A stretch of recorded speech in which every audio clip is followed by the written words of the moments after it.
Bonjour, ici on va voir un utilitaire qui va vous permettre de visualiser des fichiers aussi bien 3D que 2D, en sachant que les différents utilitaires proposés par Microsoft permettant d'afficher de la 3D, comme par exemple les FBX ou les fichiers STL, c'est-à-dire les stéréolithos, peuvent être intéressants, mais néanmoins les alambics ou les fichiers spécifiques à Houdini ne sont pas affichables. Donc ce serait bien d'avoir un utilitaire qui puisse afficher comme ça toutes vos géométries 3D. Il en est de même pour les utilitaires Microsoft et autres, permettant d'afficher éventuellement du TGA. Certains ne savent pas afficher l'OpenEXR ou les informations sous pixels des fichiers OpenEXR. Ici ce que nous allons voir, c'est que SideFX vous propose différents utilitaires, dont deux utilitaires vous permettant d'afficher différentes géométries 3D et ou des images. J'ai déjà fait les raccourcis, c'est pour ça qu'on voit certains icônes, mais par rapport à d'autres images, je n'ai pas encore fait les raccourcis. Alors ici, je vais vous montrer ce qui est proposé par les utilitaires Microsoft, comme par exemple le FBX. Si vous faites double-clic, vous avez une visionneuse d'FBX. Et si je fais pour le stéréolitho, donc les fichiers STL, c'est pareil. Donc depuis les nouvelles versions de Microsoft, ces utilitaires sont fournis.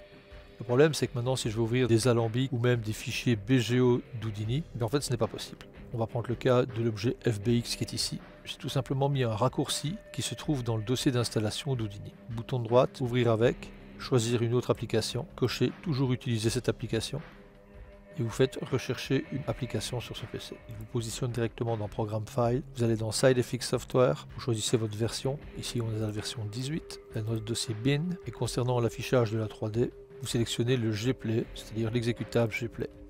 Ouvrir. On voit maintenant que l'icône s'est adaptée. Je vais faire pareil pour le fichier STL. Bouton de droite, ouvrir avec, choisir une autre application. Toujours utiliser cette application. Comme maintenant je viens d'utiliser l'utilitaire Gplay, il va se trouver dans ma liste. En cliquant simplement sur plus d'applications, vous allez retrouver ici le Gplay. On valide. Voici pour ce qui est l'utilitaire de visualisation 3D. Je vais cliquer sur Eglis FBX. Voici l'utilitaire. Il répond exactement au même raccourci clavier que si vous étiez dans l'environnement d'Houdini. A pour recadrer, W pour être en mode filaire, W pour revenir en mode shading, Shift W pour voir le shading plus le filaire. De toute façon, vous retrouvez aussi tous les autres utilitaires d'affichage sur la colonne de droite. Si vous chargez une animation, vous avez les fonctions player qui se retrouvent ici en dessous. Inutile de vous dire que ça marche maintenant pour les fichiers OBJ. Alambic, BGO, STL, et ainsi de suite. Passons maintenant au fichier images. Maintenant, pour ce qui est de visualiser des images, c'est le Mplay que vous devez aller choisir. Toujours dans le même dossier. Nous allons observer l'exemple Ilux Kitchen. Vous avez les différents menus qui sont ici en dessous, donc qui vous permettent de voir uniquement les channels RGB. Comme c'est en nuance de gris, il n'y a pas de différence avec les valeurs RGB. Et les informations sous pixels relatives à votre fichier EXR. Exemple ici avec le Z.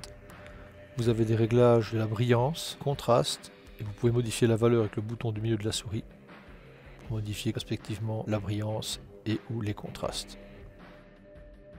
Certaines informations de l'image sont en mode virgule flottante, donc là je vous invite aussi d'aller voir la formation relative au format des images, et donc pour ça il faut remettre la valeur qui vous permet de visualiser vos informations, dans ce cas-ci le Z. En cliquant sur cette icône, vous adaptez directement l'information afin de la visualiser. Encore une fois, dans ce cas-ci, on ne parle pas de la sauver, malgré le fait que ce soit possible via File et les options de sauvegarde, voire d'exportation. Vous pouvez bien sûr visualiser une image sans pour autant utiliser de manière exclusive les utilitaires d'Houdini. Pour ça, vous faites simplement bouton droit, ouvrir avec, et vous pouvez faire choisir une application Mplay sans pour autant cocher toujours utiliser cette application. Dans le cas où l'image aurait des couleurs, vous avez donc ici les channels R, G, B. C'est beaucoup plus parlant forcément avec une image ayant des informations RGB distinctes plutôt qu'en nuance de gris. Si votre image par contre contient un alpha, il suffit de cliquer ici pour visualiser votre alpha. L'intérêt de cette vidéo, c'était de vous montrer simplement une manière de visualiser rapidement, car on en aura souvent besoin. Si vous voulez en savoir plus sur le Mplayer, vous avez une formation spécifique relative au Mplayer dans la formation essentielle d'Houdini. A bientôt.